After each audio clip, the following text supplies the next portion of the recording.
दोस्तों 10 साल पहले हमारे देश में एक छवि बनी हुई थी कि पीएमओ एक शक्ति का केंद्र है, एक बहुत बड़ा पावर सेंटर है। और मैं न सत्ता के लिए पैदा हुआ हूं, न मैं शक्ति अर्जित करने के लिए सोचता हूं। मेरे लिए पीएमओ सत्ता केंद्र बने, पीएमओ शक्ति केंद्र बने, ये न मेरी इच्छा है न मेरा वो रास्ता है। और इसलिए 2014 से हमने जो कदम उठाए, आपने मार्क किया होगा, और पहले जो पीएमओ में रहे होंगे उनसे पूछ लेना, हमने इसको एक कैटलिक एजेंट के रूप में ही डेवलप करने की कोशिश की है।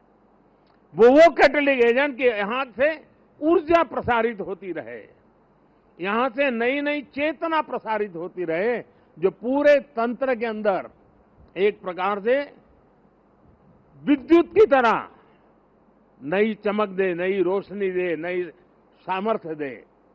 और मेरी कोशिश रही है कि पीएमओ ये सेवा का अधिष्ठान होना चाहिए, पीएमओ ये पीपल्स पीएमओ होना चाहिए, ये मोदी पीएमओ नहीं हो सकता है। और इसलिए मेरे दिल दिमाग में सिवाय 140 करोड़ कोई नहीं, और मेरे लिए 140 करोड़ नागरिक नहीं है, मेरे लिए 140 करोड़ परमात्मा का रूप है। और जब मैं सरकार में बैठ करके कोई निर्णय करता हूं तो मैं सोच रहा हूं कि मैंने आज 140 करोड़ देशवासियों को इस रूप में मैंने पूजा की है, और उनके चरणों में मैंने इस योजना के रूप में एक पुष्प चढ़ाया है। उस भाव से मैं काम करता हूं। साथियों, 10 साल में बहुत सारे लोग आप में से होंगे जो 10 साल से मुझे जेल रहे हैं, कुछ लोग हैं जो शायद अब जेलना शुरू करेंगे, कुछ लोग होंगे साहब बहुत हो गए, अब कहीं और जाए तो अच्छा होगा। जो जाना चाहते हैं उनको मेरी तरफ से शुभकामनाएं हैं। आपने इतना किया इसलिए धन्यवाद है। जो आना चाहते हैं, अगर आज टीवी पर मेरी बात सुन करके जो मन भाव से खप जाना चाहता है 5 साल, आइए, निमंत्रण है। और हम मिल करके दोस्तों एक ही लक्ष्य, नेशन फर्स्ट, एक ही इरादा, 2047 विकसित भारत। और मैंने पब्लिकली कहा है, मेरा पल पल देश के नाम है।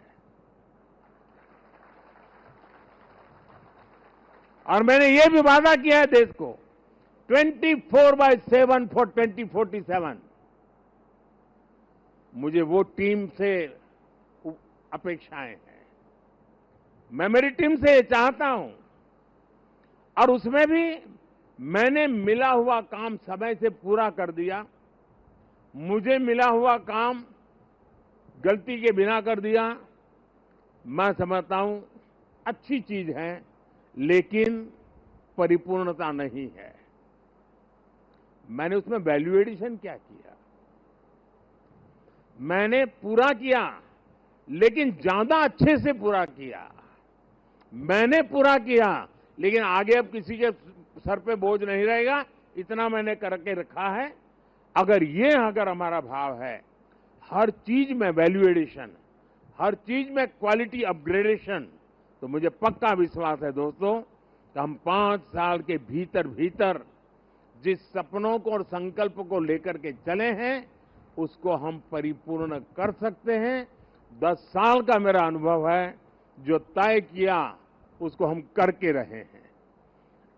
तय भले मोदी ने किया, लेकिन करने वाले आप हैं, करके रहे हैं, हम सब मिलके करके रहे हैं।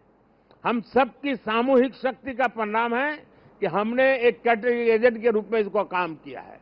सफल वो इंसान होता है जिसके भीतर का विद्यार्थी कभी मरता नहीं है। कई लोग मुझे इस चुनाव में भी और हमेशा, मैं पिछले 30 साल से ये सवाल सुन सुन के थक चुका हूं कि इतनी एनर्जी लाते कहां से हो, थकते क्यों नहीं हो, मुझे लोग पूछते रहते। लेकिन वो मेरे बॉडी को तराश रहे हैं, मेरी बॉडी में क्या खाता हूं, कितना सोता हूं, मैं योगा कितना करता हूं। अब वो गलत ट्रैक पर है, इसलिए मेरी एनर्जी का रहस्य उनको पता नहीं है। मेरी एनर्जी का रहस्य मैं जीवन भर भीतर के विद्यार्थी को जिंदा रखता हूं। और जो व्यक्ति अपने भीतर विद्यार्थी को जिंदा रखता है वो कभी भी सामर्थ्यहीन नहीं होता है, शक्तिहीन नहीं होता है और आलसी नहीं होता है। वो हर बार ऊर्जा से भरा हुआ रहता है। हम वो लोग नहीं हैं कि जो इतने बजे ऑफिस शुरू होता है, इतना बजे पूरा होता है। हम वो लोग नहीं है। हमारे लिए समय के बंधन नहीं है। हमारे लिए सोचने की सीमाएं नहीं हैं। हमारे लिए पुरुषार्थ के लिए कोई मानदंड नहीं है। जो इससे परे है वही तो मेरी टीम है और वही टीम पर देश को भरोसा है। साथियों, जब हम काम करते हैं तब 3 चीजें बहुत अनिवार्य होती है और अगर 3 चीजें हमारे पास उपलब्ध हो तो मैं नहीं मानता हूं कि विफलता दूर दूर तक भी नजर आएगी। और जब मैं 3 बातें कहता हूं, एक, क्लैरिटी ऑफ थॉट्स। जहां तक इस सरकार का सवाल है, मैं मानता हूं कि कोई उलझन नहीं है। बाएं जाए, दाएं जाए, ऊपर जाए, नीचे जाए, कुछ नहीं, उसको पता है ऐसे ही जाना है और उसे पा करके रहना है। इतनी क्लैरिटी ऑफ थॉट्स किसी भी काम की सफलता के लिए सबसे पहली जरूरत होती है।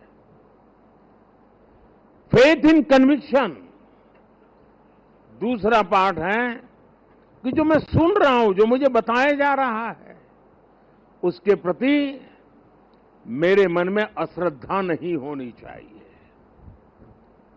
मेरे मन में इफ्स एंड बट्स नहीं होनी चाहिए। Faith in conviction,